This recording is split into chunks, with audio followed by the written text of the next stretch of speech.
හඳුර වඩින්නේ නැහැ. මට කරන්න.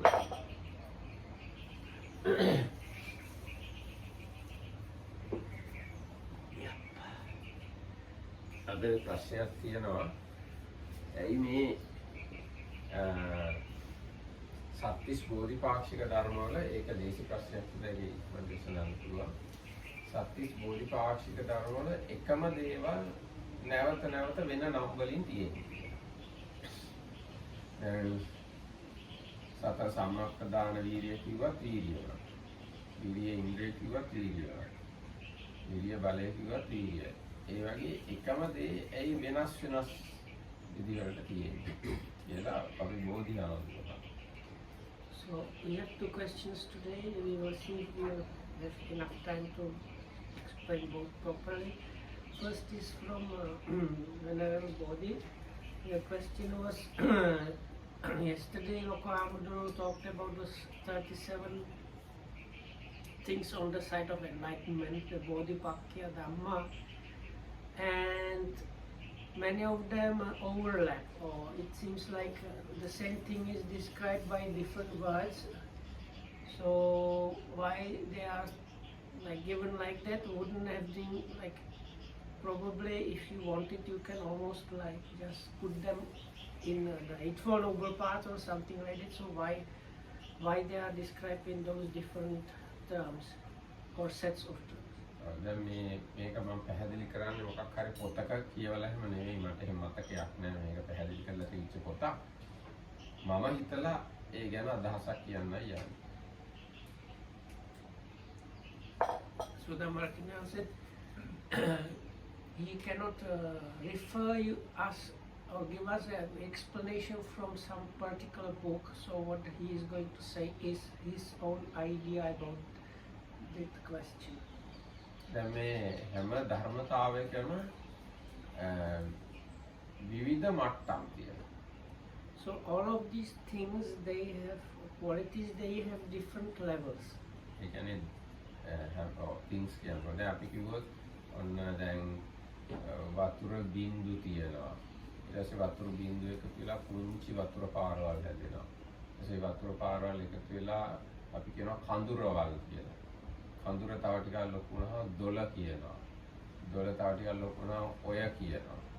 ඔය තව ටිකක් ලොකු වුණාම ගඟ කියනවා. ගඟ තව ටිකක් ලොකු වුණාම මහා ගඟ කියනවා.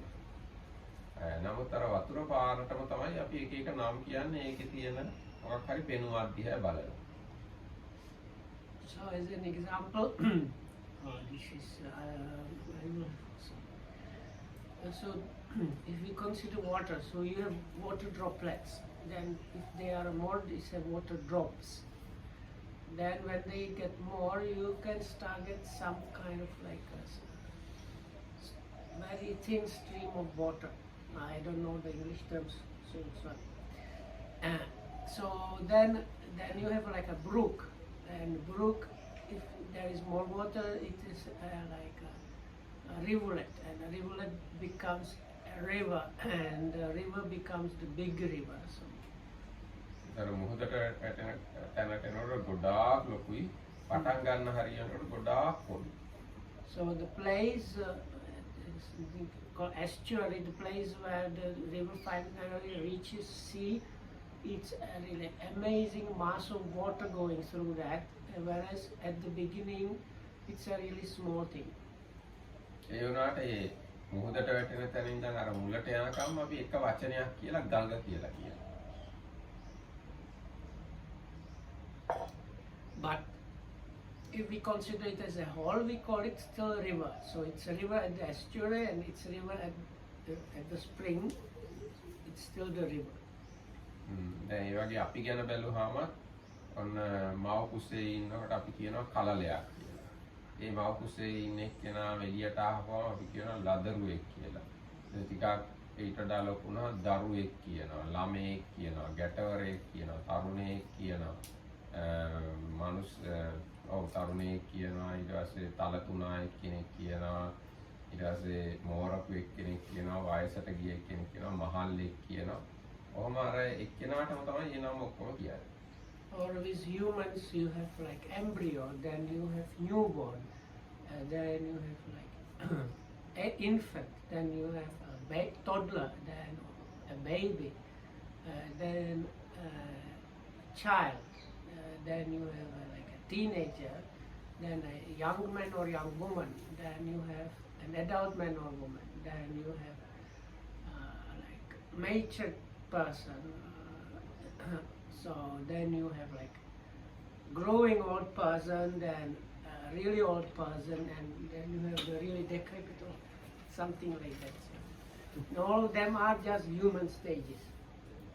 ආන්නේ වගේම දැන් මේ Corkscrew in it. දැන් මේ චෛතසික එක්ක ඔය බෝධිපාක්ෂික ධර්ම ගත්තත් ඒවැ විවිධ මට්ටම් තියෙනවා. So according to Dhammakita Ram's understanding, these 37 things on the side of enlightenment are like that, there are like different stages or levels of the basically same qualities. දැන් සතර සම්මප්පදාන කියලා කියන්නේ යම්කිසි මූලික අවස්ථාවක් වගේ එකක් පටන් ගන්නවා. So the four rightful strivings, they are like the beginning of the path. ඊට වඩා හොඳ උසස් තත්ත්වයකට පත් වෙච්ච එකක් තමයි වීරිය ඉද්ධිපාතය කියලා කියන්නේ. So now when these four factors of striving are more developed, advanced, you have the Iddhipada Virya. So Virya, Iddhipada, the road to power of energy. ඊට පස්සේ ඊටත් වඩා තව හොඳට තත්ත්වයකට පත් වෙලා සිතේ වීරිය අධිපතිකම් කරන අවස්ථාවට කියන වීරිය ඉන්ද්‍රිය කියලා. When the mental effort becomes like an ability of mind or a kind of controlling faculty of the mind, then it's called the Virya Indriya. So Yes. then like Indriya faculty level. ඊට පස්සේ වීරිය වෙන කිසි දෙයකින් හොලවන්න බැරි. එහෙම නැත්නම් කුසීතකමට හොලවන්න බැරි ස්ථාවර තත්ත්වයකට පත් වෙනවා. ඒක කියන වීරිය බලය කියලා. So when that same faculty becomes so strong that it is not affected by anything, especially by laziness at all, is completely stabilized, then it's called a bala, a power of energy. ඊට පස්සේ ඒක බෝධි අංගයක් බවට පත් වෙනවා. අවබෝධයේ අංගයක් බවට පත් වෙනවා. ඒකට කියනවා බොජ්ජංග. Then the same kind of quality becomes or reaches the level when it becomes a factor of the enlightenment or awakening. So then it's called an enlightenment factor. ඊට පස්සේ ඒකම නිවන ස්පර්ශ කරන මාර්ගය බවට පත් වෙනවා. අපි කියනවා සම්මා වායාම. And when it becomes the factor that helps us to touch the nibbana, so to say, then it's called then is the path factor called right effort. ආන්නේ වගේ එකම දේහි විවිධ තත්ත්ව විවිධ ස්වરૂප සහ ඒවට ගනුදෙනු කරන්න වෙන විවිධ තත්ත්ව සලකලා බලලා එකම චෛතසිකය විවිධ නම් වලින් හඳුන්වන්න පුළුවන්. So like that, depending on the level and maturity of that quality, it is given in different sets and called by different names, but it's basically the same kind of mind factor. So like the Abhidhammic classification of mind factors, in this case is the Virya. So the one of the Chetasika, mind factor of mind concomitance is called Virya. So it is like different levels or stages of the same mind factor. ඒ ගතිය හැම ධර්මයකම වගේ තියෙනවා මේ ලෝකෙ. So this kind of quality is there in this basically all things that are relevant. වෙන අනිත් චෛතසික ආරම්භ බැලුවත් එහෙමයි. දැන් ලෝභය කියන එක ගත්තාම ඒක මූලයක් වශයෙන් ක්‍රියාත්මක වෙනවා කියන ලෝභ මූලය කියලා. So අකුසල මූල තුنين එකක් බවට පත් වෙනවා. if we consider the other mind concomitants, so let's say the greed mind factor, logha. So one level is called the root factor. So the like one stage where as it operates, this becomes one of the three unwholesome roots. Then it's called the root factor of greed. ඊට පස්සේ ඒක ටිකක් ගොරෝසු විදිහට ක්‍රියාත්මක වෙනකොට ගොඩක් අකුසල් කරන තත්ත්වයකට ආපුහම අපි කියනවා අවිජ්ජා කියලා. So when it becomes grosser and is behind, like is the thing that is behind some really unwholesome things, then it's called avidya, which is usually translated as covetousness. ඊට පස්සේ දැන් ලෝභය ඊට වඩා ටිකක් සිනිඳු තත්ත්වයකට ආවම අපි කියනවා කාමච්ඡන්ද නීවරණය කියලා. So then somewhat like not so heavy occasion of the greed is called sensual desire, the hindrance. ඊට පස්සේ ඒක තවත් ස්වරූප වලට පත් වෙනවා අපි කියනවා කාමරාග සංයෝජනය. ඒක තවත් ඉතාම සියුම් තත්ත්වයක්. There is another much more subtle level which is called kamaraga samyojana. That is the factor of sensual attachment. ඊටත් වඩා සියුම් තත්ත්වවලට ගියාම කියනවා කාම ආසවය. Even much subtle level is called the underlying tendency for sensuality. ඒ වගේම තව සියුම් තත්ත්වයක් තියෙනවා කාමරාග අනුසය කියලා. So asa is more like proclivity, tendency. Sorry, so there is correction. It was not underlying tendency, but tendency for sensuality or enjoying the senses. And even much subtle level is the underlying tendency for attachment to sensuality. අනේ විදිහට මේ අකුසල පැත්තේ තියෙන චෛතසිකත් කුසල පැත්තේ තියෙන චෛතසිකත් එක එක ප්‍රමාණයට වැඩුණාම හෝ සියුම් වුණාම එක එක නම් වලින් හඳුන්වනවා. I did not translate one thing properly, so I have to do correction. I said this applies to all things available, but Dhammarakkhita Hamdu said all things in the world. So I want to correct my mistake.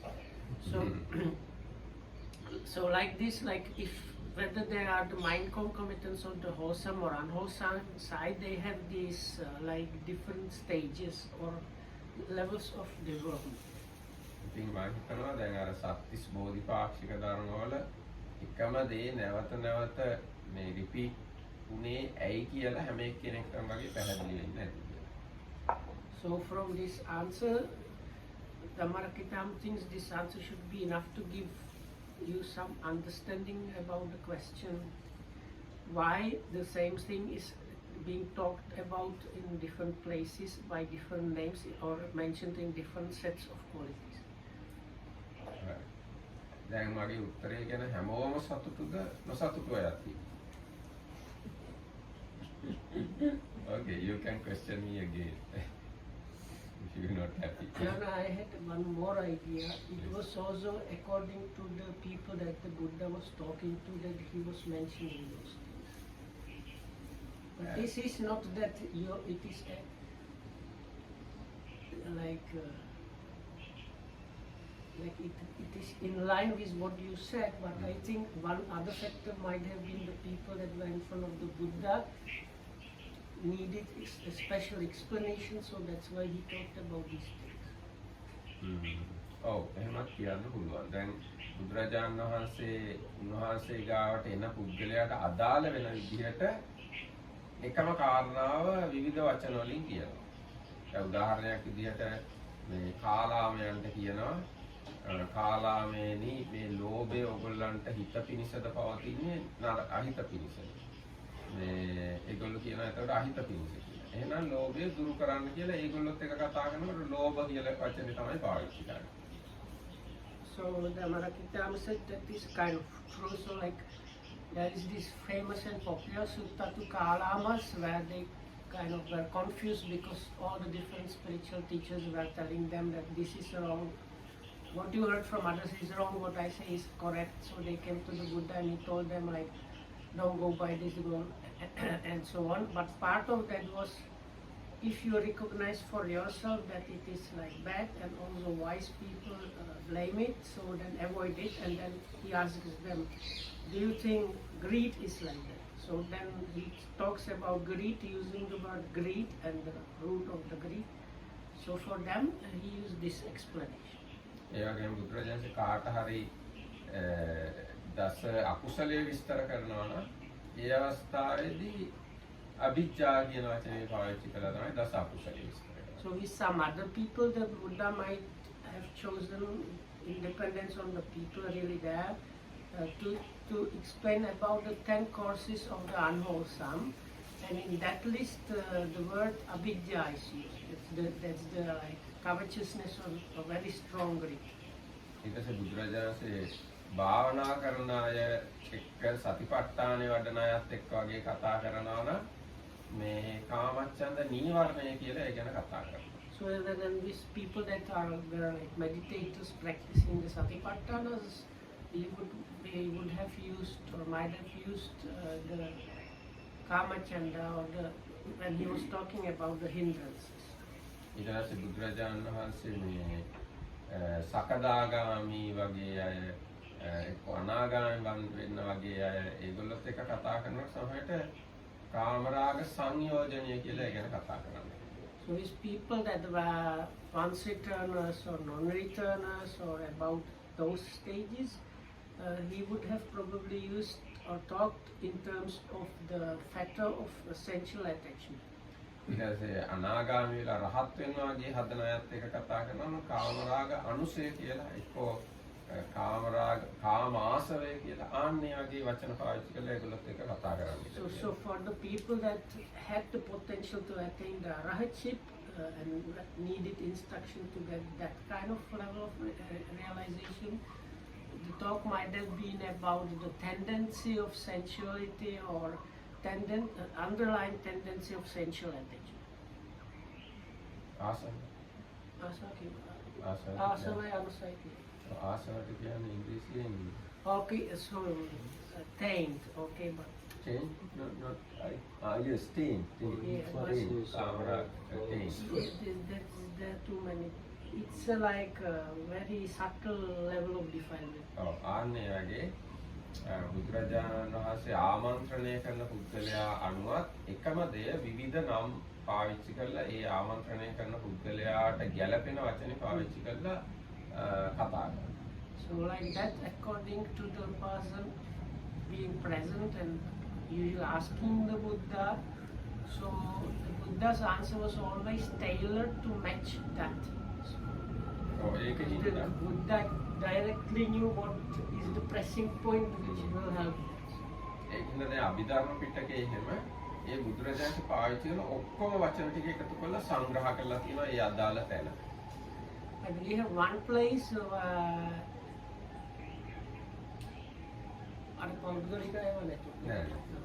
so we have one place where all these Buddha's words were put and categorized in a very orderly fashion, and this personal approach was removed because that was not the intent there, and everything was nicely categorized and classified and so on, and that is the Abhidhamma Pitaka.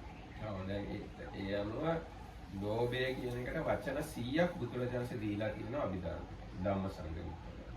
So in this particular book, Dhammasanghani Prakarana is for the lobha, for the greed, collected 100 different names used throughout the mostly Sutta Vinaya. No. In this Whole Tripitaka. No. In this book, Dhammasangani, when Buddha wants to talk about lobha, he lobha, tanha, Yeah, but these all words. the words in one place. Yeah, but the words are from the whole Tripitaka. Pitaka as well as not in Vinaya or Sutta. Okay. So all the words used by the Buddha are put there. The words that were different kinds of lobha, they are put as a list there. ඒක මේ විවිධ ලෝභ හෝ ලෝභයට පාවිච්චි කළ හැකි විවිධ වචන ඔක්කොම එකතු කරලා එක තැනක තියෙනවා ධම්ම සංගරේ පතරේ ලෝභය ගැන කියනවා.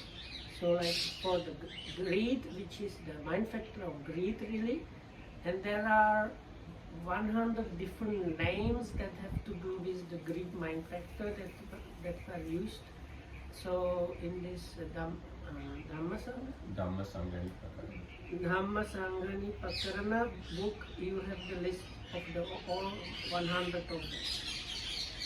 ප්‍රඥාවට වචන 31ක් දීලා තියෙනවා.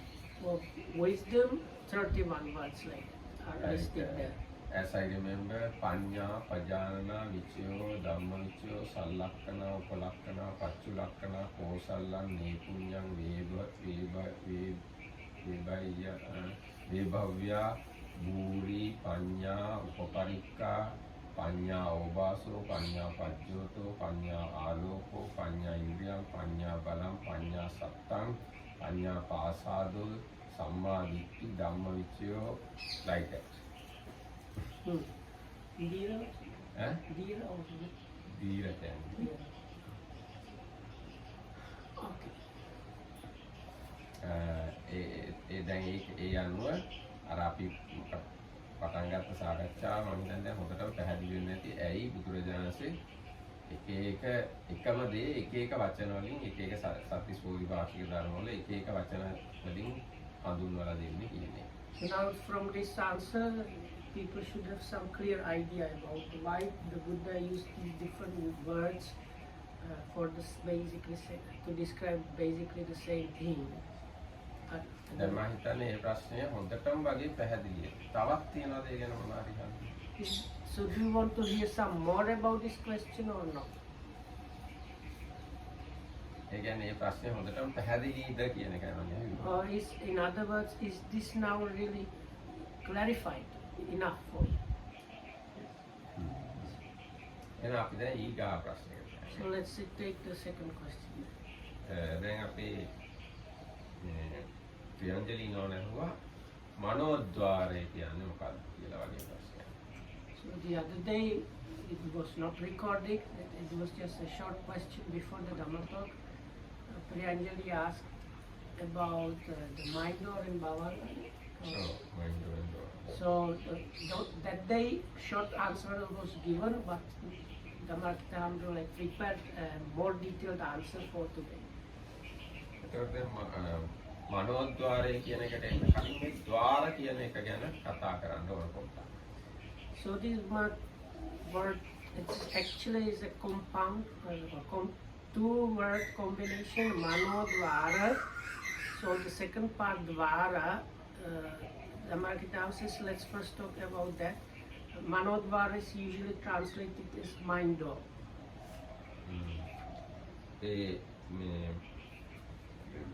මනෝද්වාරයට එන්න කලින් තව ద్వාර පහක් තියෙනවා කියලා අපි දැනගන්න ඕනේ. So before we get to the mind door, really we should take note and take note of the fact that there are 5 other doors before we get to the mind door actually. දැන් මේ අනිත් දොරවල් පහෙන් දැනගන්නේ රූප, ශබ්ද, ගන්ධ, රස, ස්පර්ශ. So what the other 5 doors do, they allow us each of them to know specific objects. That is the object of seeing is one door. Another door. The seeing is not the door, eye is the door. But through the eye door, eye sense door, we know the scope. So through the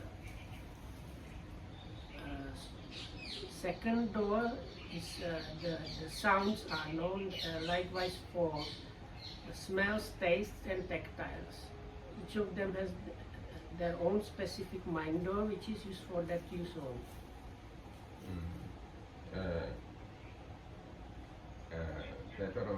හැබැයි මනෝද්වාරය ගැන අර ප්‍රියංජලි නෝනා කිව්ව වාක්‍යයක් මේක තියෙනවා භවාංගයයි කියන ලබන ප්‍රකෘති චිත්තයම මනෝද්වාරයය කියලා නායකවරු ලියලා තියෙනවා.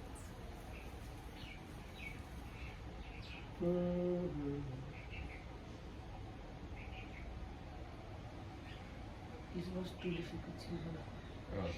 දැන් So- මනෝද්වාරය කියන එකට භවංගයයි කියලා ලියලා තියෙනවා. නායකම්. Clear channel. ඔව්. So in this, there is a Sinhala monk that has written a number of very popular and good books about the Buddha's teachings in Sinhala. So in one of the books it's mentioned that something that sounds like this Bhavanga is the Manodvara. The Manodvara, the Bhavanga. From that formulation it seems that the Manodvara is Bhavanga. හැබැයි ඒ මේ මනෝද්වාරයට පංචද්වාරයෙන් දැනගන්න පුළුවන් ඒවත් පංචද්වාරයෙන් දැනගන්න බැරි ඒවත් දැනගන්න පුළුවන්. So there is the one thing that the mind has the ability to know objects that kind of came from the other 5 sense doors, as well as things that cannot come through those 5 sense doors, but some like other objects. ඒතර මනෝද්වාරයට හැම එකක්ම දැනගන්න පුළුවන් කියලා කියන්නේ.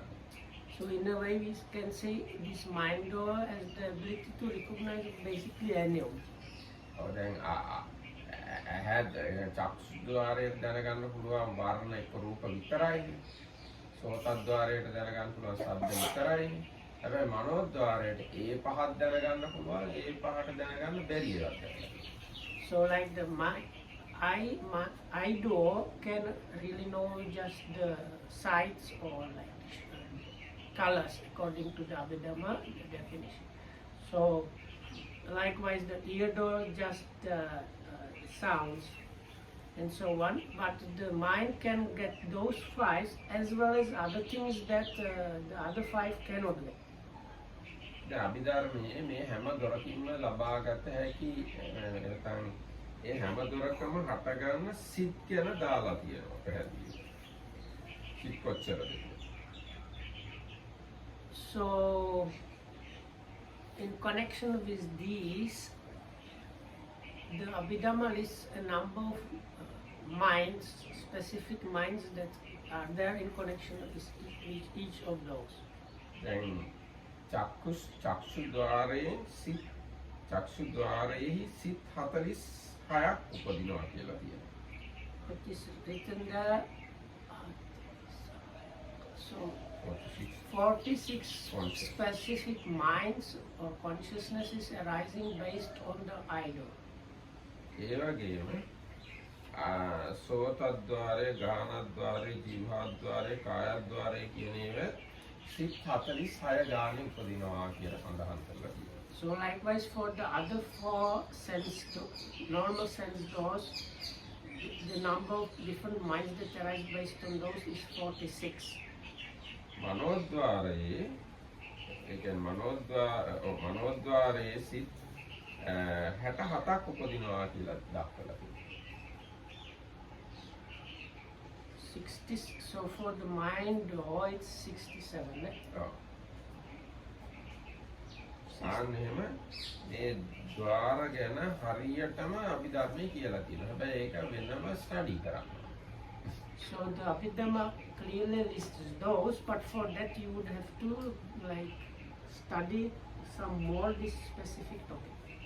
දැන් ඔය මනෝද්වාරයේ උපදින සිත් 67ක් කිව්වට ඒ සිත් 67න් එක හිතක් තමයි භවාංග සිත වශයෙන් ක්‍රියාත්මක වෙන්නේ. මට තේරෙන්නේ.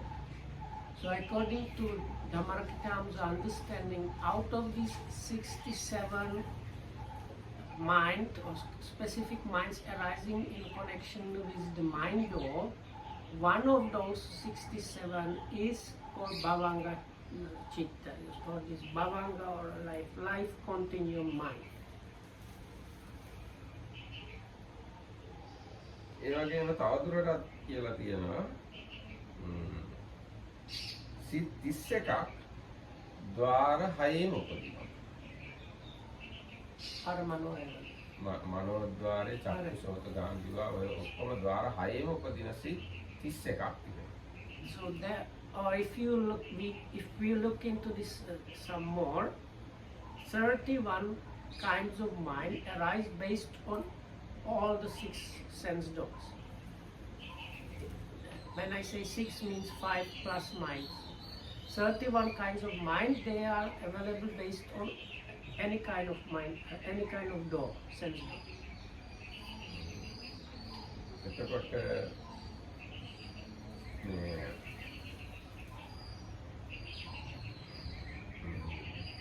හැබැයි දැන් මෙහෙම කියන්න පුළුවන් චක්ෂු ద్వාරයේ සිත් 46ක් ඉපදුනාට චක්කු ප්‍රසාදයේ උපදින්නේ සිත් දෙකයි. So even though there are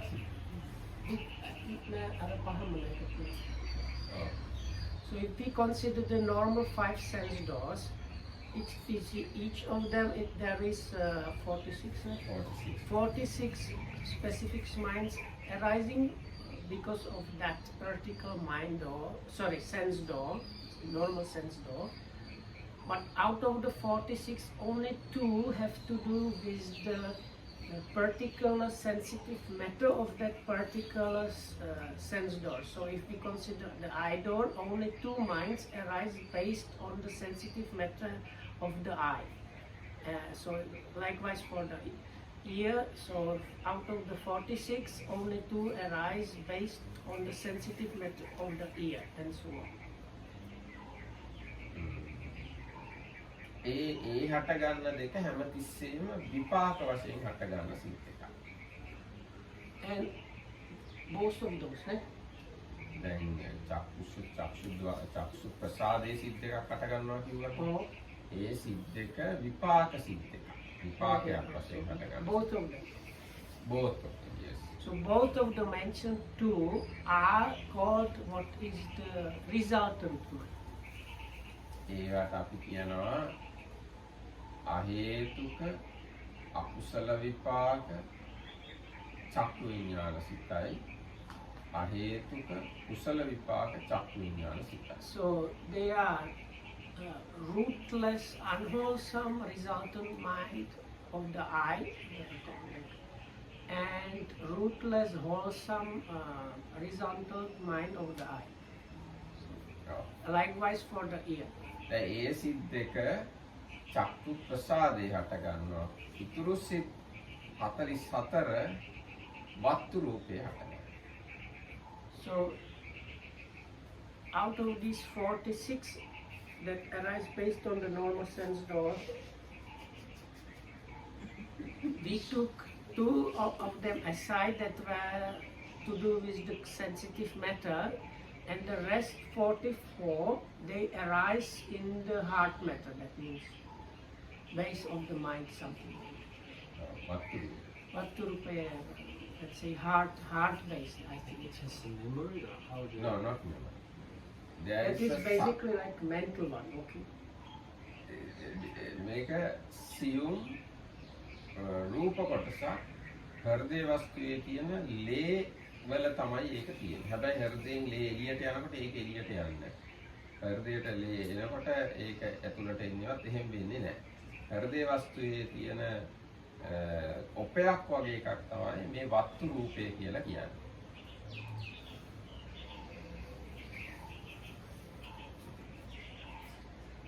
So anyway, in the heart matter, the heart base is like that in connection with the heart, but this kind of matter stays there. It does not flow in and out with the blood. ඒක ඔපයක් වගේ. දැන් මේ අපි ඔය වීදුරුවක් අරගෙන රසදිය ගෑවහම ඒ රසදිය කන්නඩියක් වගේ ක්‍රියාත්මක වෙනවා. ඕන දෙයක් පේනවා ඒකේ. ආන්නේ වගේ අර ඔපය වගේ රසදිය තමයි ඔපේ කියන්නේ. අන්නේ රසදියෙන් කෙරෙන කාර්ය වගේ එකක් තමයි මේ වස්තු රූපයෙන් කරන්නේ හෘදය ඇතුළින්. Okay, is reflection. රිෆ්ලෙක්ෂන් එක ගන්න පුළුවන්. Because it is explained as is a kind of reflection of those basically what came from the real senses is kind of reflected by this heart price. ඒ කියන්නේ මේ ඒකත් තව ටිකක් mirror එකකින් කරන කාර්යය තමයි වස්තු රූපයෙන් කරන්නේ සෑහෙන දුරකට. No, this kind. Yeah? Yeah, very clear. No? ඔව්. So now what you get through to eye, then it's like basically immediately taken into the mind, and then it's like in the mind that way. එතකොට දැන් මේ මිනිස්සුන්ට සහ ඔක්කොම සත්වයන්ට හටගන්න සිත් 89ක් බුදුරජාණන්සේ උගන්වලා තියෙනවා. So we have this in the Abhidharmic classification, 89 kind of minds arising in humans and beings. Humans, right? Not only human. So I know in beings. දැන් බුදුරජාණන්සේ සිත් 89ක් උගන්වලා තියෙනවා. So Buddha has taught 89 types of consciousness. දැන් මේ 89න් සිත් 10ක් විතරයි මේ අනිත් දොරවල් වල උපදින්නේ. So out of these 89 kinds of minds, only 10 of them arise within the 5 sense doors. Sense bases. Sense bases. Sense bases. ඊට පස්සේ සිත් 4ක් තියෙනවා. මේ දොරවල් 6ෙම උපදින්නේ නැහැ. සිත් 4ක් තියෙනවා. Outside. Outside of 6. There are 4 kinds of minds that don't arise in connection with any door. Even not the mind, even the mind or not. ඔව්. ඒව හැබැයි සාමාන්‍ය මිනිස්සුන් සාමාන්‍ය ඒවා නෙවෙයි. ඒවට කියන්නේ අරූපාවචර විපාක සිත් කියලා. So those are the immaterial resultant mind, so that are usually not available to normal humans and normal beings. ඒ කියන්නේ අරූපාවචර ලෝකේ කවුරු හරි ඉපදුනොත් එයාට වස්තු රූපයක් නැහැ. වස්තු රූපයක් නැතුවම තමයි එයාගේ සිත් උපදින්නේ. එයාට ඇහැකුත් නැහැ, කනකුත් නැහැ, නාසයකුත් නැහැ, දිවකුත් නැහැ, ශරීරයකුත් නැහැ, හදවතකුත් නැහැ. So these beings living in the material spheres, they don't have any materiality. So that means they don't have even the heart base or anything. And what arises there is like this one. අනිත් සිත් 89න් 10ක් ගියාම 79 4ක් ගියාම 75යි. අනිත් සිත් 75ම උපදින්නේ මනෝද්වාරය නැත්නම් වස්තු රූපේ. So the other 75 minds that are left are arising in connection with the We can say වස්තු රූප. heart base or Vatturupa or like in the mind, let's say. It's kind of mind things. වස්තු රූපේ තමයි අනිත් සිත් 75ම හටගන්නේ. ඒතර මේ වස්තු රූපේ හටගන්න ජීවිතය නොකඩ නැත්නම් සිත් පරම්පරාව නොකඩවා පවත්වන සිත තමයි කියන්නේ භවාංග සිත. So there is one particular mind which is the function of that particular mind is keeping the mind process or the sequence of mind going and going and going. So this continuation kind of mind is the Bhavanga mind. ඒ භවාංග සිත අපි තුල ක්‍රියාත්මක වෙන්නේ අනිත් දොරටු පහෙන් සහ හිතෙනොත් වෙන මොකුත් ගන්නෙ නැති වෙලා. වෙන අරමුණු ගන්න. This particular mind arises when there are no minds arising out of the normal 5 sense doors and no minds from the like normal kind of mind door arising. So basically then there is no proper object. It's like no, there is an object, but we don't know what it is. Yes. So it's not the normal object. It's like a kind of ඒකේ object එක තමයි the object. ප්‍රතිසන්දියේදී ගත්ත object. Yeah. ප්‍රතිසන්දි සිතේ object එක තමයි ඒක object. එතකොට ඒ භවාංග සිත අපිට හොඳට තේරුම් ගන්න පුළුවන් අවස්ථාව තමයි අපි හොඳටම නිින්ද ගිය වෙලාව. So we can understand this Bhavanga mind when we get the deep sleep. ඒ වෙලාවට අපි මොකුත් හිතන්නේත් නැහැ. ඇහැට පේන්නෙත් නැහැ. කනට ඇහෙන්නෙත් නැහැ. ඇඟට දැනෙන්නෙත් නැහැ. මොකුත්වත් නැහැ. අපි හොඳට නිින්ද So ගියා. if you go to the deepest sleep, you don't get any experiences coming from the normal five sense doors, and you don't have dreams either. There is no thinking at all. So there are no normal objects happening at all. ආන්න ඒක තමයි භවාංග සිත. නිින්ද ගිහින් ඉන්න. So it's that time it's like a sequence of the Bhavanga mind. Yes, it's not one mind. It's always one mind. Always mind movements. It's like Hmm? so it's like when we say mind, it's not like when you have deep sleep and you are in deep sleep 3 hours and you are not in one mind in 3 hours, but it's in those 3 hours it's this Bhavanga mind again arising and passing away, only the Bhavanga mind. ඒවා කෝටි ප්‍රකෝටි ගානක් හට ගන්නවා පැය තුනක් නිදාගෙන.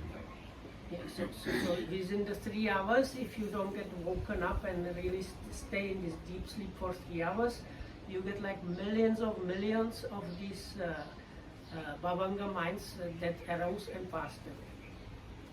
ඒ භවාංග සිත් වලින් වෙන මොකුත් හිතන්න බෑ. වෙන මොකුත් දැනගන්නත් බෑ. Within the Bhavanga mind, you cannot know any or know or recognize or cognize anything else, anything basically. ඒ භවාංග සිතේ කාර්යය තමයි මේ සිත් පරම්පරාව සිඳෙන්නේ නැතුව පවත්වගෙන යන්නේ. So the function of this Bhavanga mind, that's why they call it life continuum, because it has like basically only one function, and that is like keeping the continuum going. Continuum going of mind. This like Mind sequence mental of process. because when we say somebody is alive, that means always minds are arising and passing away. If there is like a stop, that is basically death or arahant. Not death, not arahant even. Then that can be the end of samsara. Yeah, something like that. But it's Isn't there okay. So that's a good question. But anyway, but this like going on is kept on going by the like you cannot have a gap normally. So to fill the gaps and keep this succession of minds continuing, that is the function of Bhavanga. දැන් මනෝද්වාරයෙන් එක එක ඒවා හිතන්න පුළුවන්, කල්පනා කරන්න පුළුවන්, මතක තියාගන්න පුළුවන්, තරහ ගන්න පුළුවන්, සද්ධාව ඇති කරගන්න පුළුවන්, ඔක්කොම කරන්න පුළුවන්. හැබැයි භවාංග සිතෙන් එහෙම මොකුත් කරන්න බෑ. With the mind or minds, you can do all kind of things like get fear, get faith, get thoughts, get other things. But the Bhavanga mind does not have that capability. එතකොට හැබැයි භවාංග සිත නැත්තම් අර අනිත් සිත් මොකුත් හටගන්නෙත් නැහැ. But if there is no Bhavanga mind, other minds cannot arise also. ඒ මොකද භවාංග සිත කැඩිලා ඒ භවාංග පරම්පරාවේ අගින් තමයි ඔක්කොම අනිත් සිත් හටගන්නේ. Because all the other minds, they arise on the like extremities of the Bhavanga mind. So like after or before the Bhavanga mind, there is some different kind of mind there. But like if you need to get to some kind of different mind, you need to have the Bhavanga there. ඒ කියන්නේ දැන් එතන කියලා තියෙන භවාංග පරම්පරාවේ අගින් තමයි අලුත් සිත් පරම්පරාවක් හටගන්නේ. දැන් රූපයක් දැනගන්න සිත් පරම්පරාවක් කියනවා නම් ඒක ආරම්භ වෙන්නේ භවාංග පරම්පරාවේ අගින් භවාංග පරම්පරාව නතර වෙලා. So there are these like sequences of minds which happen, and always this sequence of mind ends up with the Bhavanga. And it is the Bhavanga that allows another sequence of mind to start happening, or like gives it the possibility. එතකොට අපි මවකුසේ හෝ වෙන ලෝකෙක හෝ මුලින්ම හටගන්න සිතම තමයි නැවත නැවත හටගනමින් ඒ භවාංග කියන ක්‍රියාව සිද්ධ කරන්නේ. So this Bhavanga Chitta is this mind of life continuum mind or whatever, is the very first mind that a being has after arising in a new kind of existence. So for us, when our being was conceived in the mother's womb, so the first mind we had that arose in the mother's womb as this our human existence that we still have now, the Bhavanga mind is a kind of that kind of mind. ඊට පස්සේ ඒ මවකුසේ හටගත්ත පළවෙනි සිතම ඒ වගේම සිතක් අපි මැරෙනකම්ම හටගන්නවා. අපි මැරෙන්නේ ඒ සිතෙන් තමයි. So then all throughout the normal life, this Bhavanga Chitta is there and the Bhavanga mind is there, keeping the sequences of minds coming and going. And we also die with death. The like last mind we have before the death is the Bhavanga mind. ඒ සිතට හැබැයි අපි කියන චුති සිත කියලා. But this mind, the very last one, is අර පළමුවෙනි Bhavanga කියන්නේ. දැන් පළවෙනි එකට කියන්නේ ප්‍රතිසන්දි. So the very first one and very last one, they are called by different names. The very first one is usually translated as a relinking mind.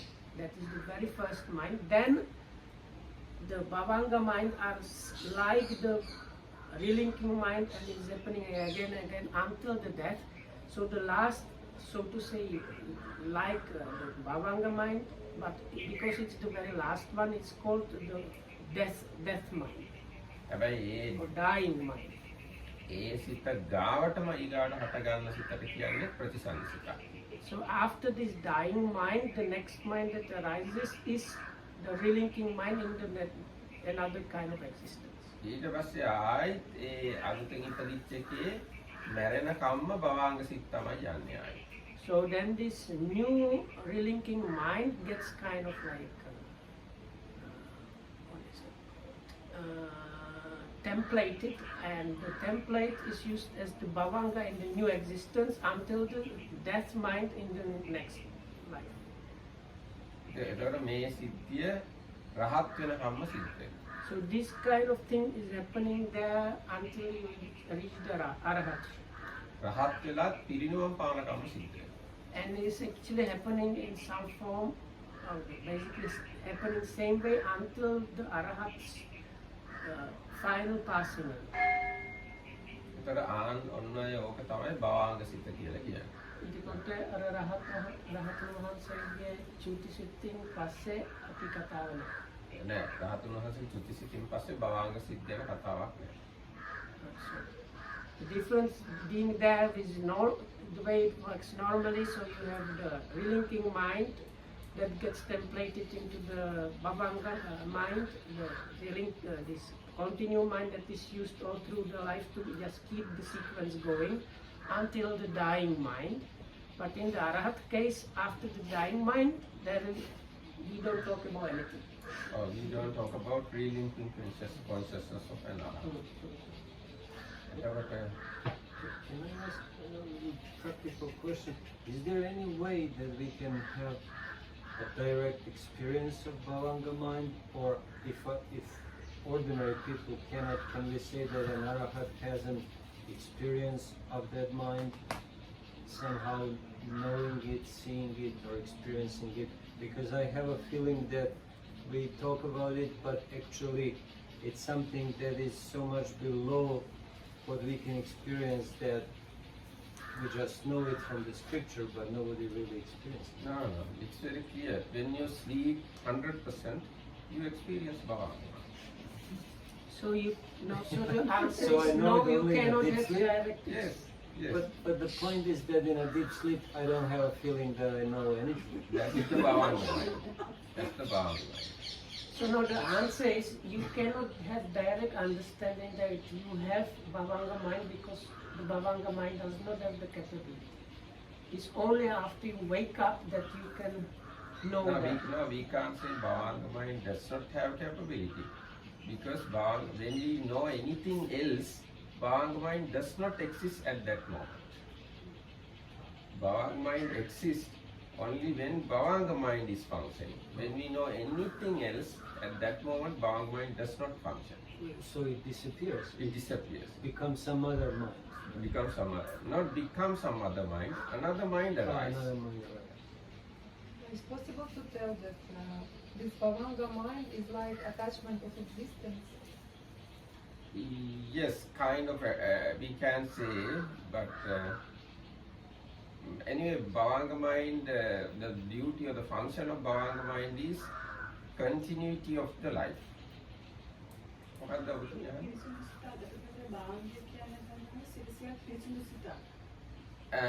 ඒක මෙහෙම කියන්න පුළුවන් 100% පිරිසිදුම කියන්න යම් විදියකින් පුළුවන් ඒකම දැන් අපායකින් කවුරු හරි ඉපදුනා කියන්නේ එයාගේ සිත හැබැයි මේ අපේ භවංග තරම් හොඳ පිරිසිදු එකක් නෙවෙයි ඒක ප්‍රතිසන්දියේ ගේන මානසික තත්ත්වයන්වනේ භවංග හැදෙන්නේ නේ අකුසල කෙනෙක් භවංගේ ඒ අකුසල් කරපුවාගේ භවංගය දුර්වලයි ඒ අකුසල් කරපුවාගේ භවංගය වශයෙන් ක්‍රියාත්මක වෙන්නේ අහේතුක සිත් එක්ක ද්විහේතුක සිත් මිනිස්සු දෙවියෝ වගේ ආගේ භවංගය වශයෙන් ක්‍රියාත්මක වෙන්නේ ත්‍රි හේතුක සිත් සමහර ද්වි හේතුක සිත් ඒ වගේ ඒ ලෝකයට අනුව භවංග සිත හොඳ තත්ත්වයක තියෙන්න පුළුවන් නරක තත්ත්වයක තියෙන්න.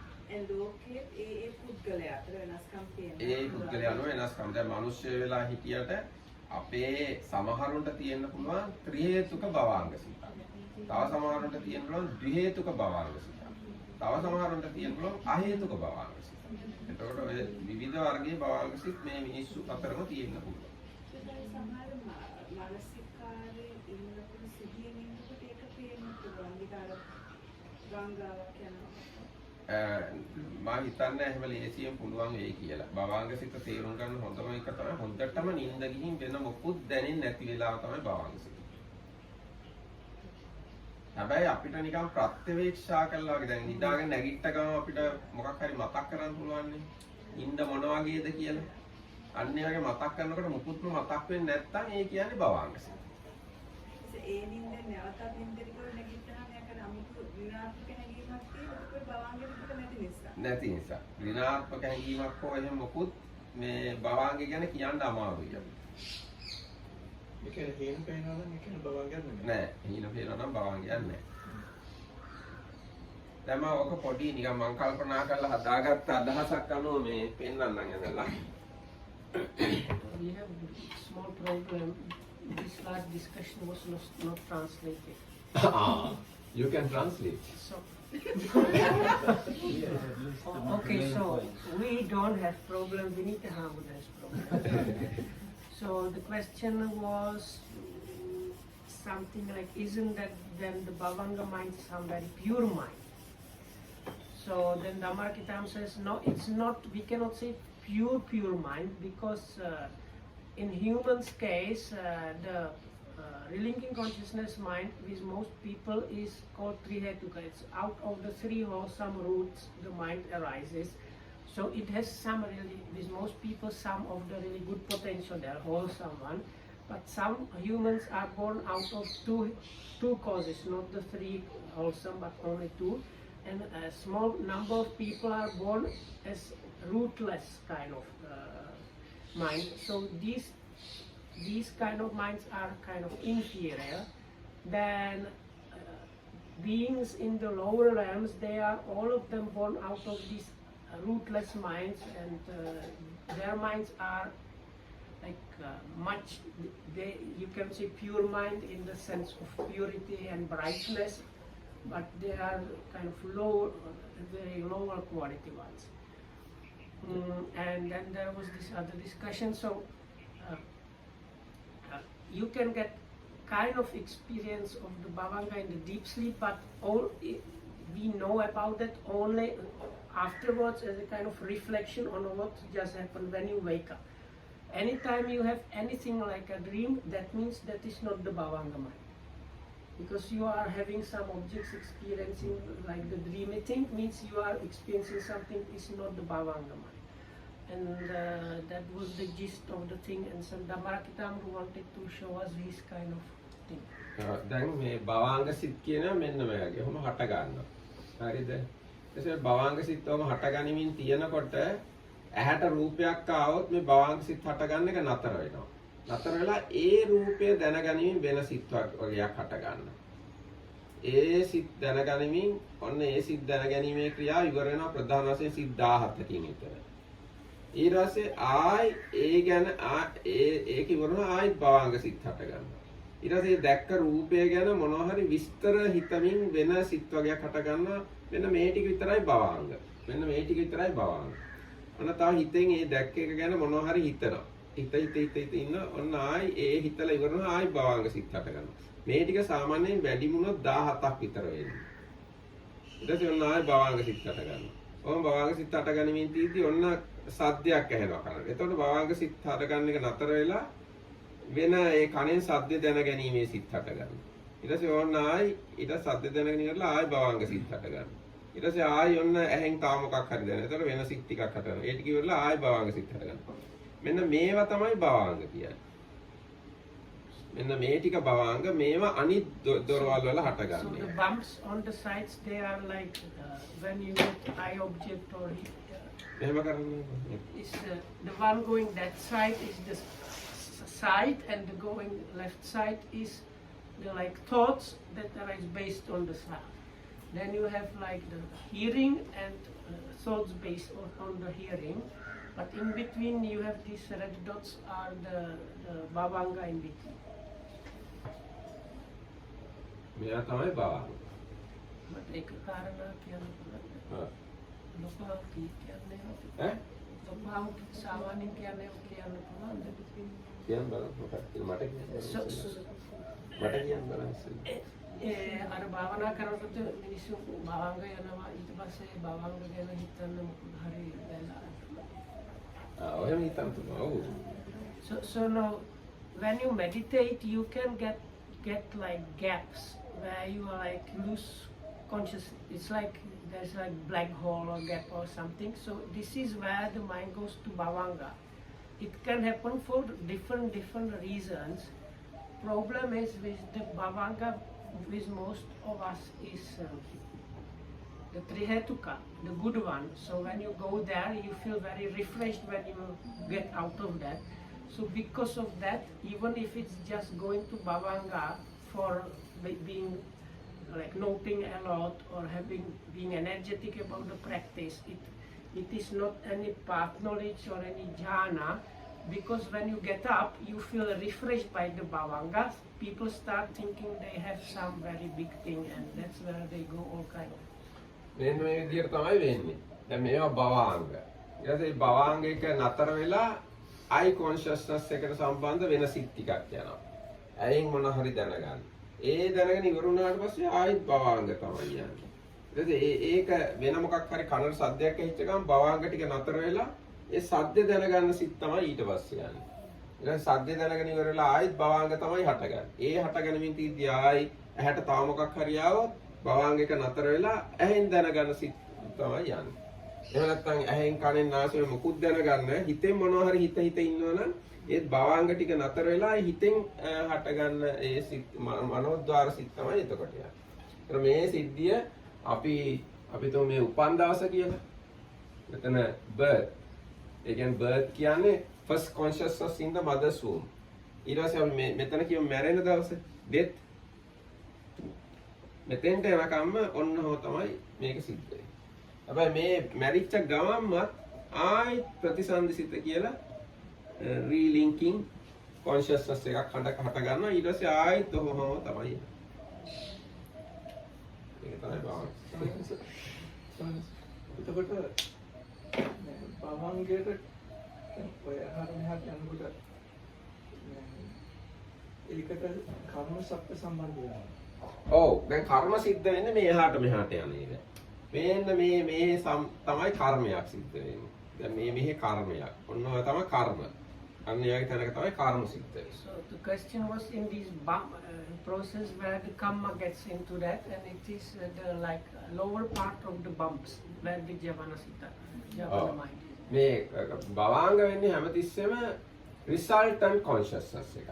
මේවා මෙන්න මේවා භවාංග That is වශයෙන් good, that is right. So the Bhavanga is always Result. is a resultant kind of mind. So like nothing new is created and you no nothing new created. භවාංග වශයෙන් ක්‍රියාත්මක වෙන්නේ විපාක සිතක් හැමතිස්සෙම. and no need to get upset about it because it's a result. It's a result. We can't adjust, we can't change, we can't do anything regarding Bhavanga. Because already we have got it as a result of a past karma. ඒකම ඉතින් තව කියන්න පුළුවන් මේ භවාංග සිත් ත්‍රි හේතුක වුණොත් ඒ කියන්නේ අලෝභ අදෝස අමෝහ තිබුණොත් විතරයි අපිට ධානයක් හෝ මාර්ගඵලයක් ලබන්න. So only if you have this, if the relinking consciousness is the trihetuka, so that means the three wholesome rooted resultant mind, then the bhavanga is like the resultant mind of the three wholesome roots, and only from that kind of bhavanga mind one can get path knowledges and absorption. එතකොට යම් පුද්ගලයෙක් යම් ජීවිතයක කුසල ගොඩාක් කරනවා නම් සුදුරෙන්න. එතකොට එයාගේ භවංගස තවත් පිරිසුදු කරගන්න පුළුවන්. ඊගාව ආත්මෙ පුළුවන්. ඊගාවට අලුතෙන් උපදින එකේ පිරිසිදු කරන්න ඕනේ. දැන් මේ ලැබිලා තියෙන භවංගයට මොකුත් කරන්න විදිහක් නැහැ. That was this point, that's why I was happy that Amar mentioned this. Now the question was, can you kind of purify or do something if you do a lot of wholesomeness? No. The kind of bhavanga, yeah, but that is like, you can have influence for the next existence, but the one you have now, that is there from the birth, and you will have the same one until you die. I think this much is enough for the But if Uh, I don't understand, No. because we speak that this this mind, this life continuum is not a little wholesome, a little not very pure mind. Yes? Can sometimes. Yes, but if it's the first mind of the next existence, it's mean that attachment of existence. How it can be a little pure? It's not pure. No, the first mind of next existence can be a pure one, but yes, first mind of next existence can be a pure one. So in that life, next life, all the bhavangas are pure. මට තේරුණාද යා ප්‍රශ්න මොකක්ද? This What is they do? for the, this is like very subtle questions and not for like one short answer. So not today. Anyway, if you tell the question, I can think about it. No, she was asking if you get the relinking mind only because you have attachment to existence. So that means some kind of impurity being there. So if there is some kind of impurity, then you cannot say the relinking mind is pure. Really. Now, even now let's say we have greed, hatred and other things, but even though we have those things, we can have non-greed, non-hatred, non-hatred mind even now. So same thing can happen next birth, first mind. Even now I have greed, but I can I can give something to others with extremely pure heart. So such kind of consciousness can be the first mind of next life. Okay, we can say it is the attachment to existence that happens just before the death. Because of that, the relinking mind can arise. But if there is no like the attachment to existence, then you are arahat and the mind does not arise. Anyway, according to Abhidhamma explanation, just after relinking consciousness, you get few greedy minds to attach to that new existence. Few greedy minds. Afterwards, bhavanga chittas arise. Okay, for the day is enough. එහෙනම්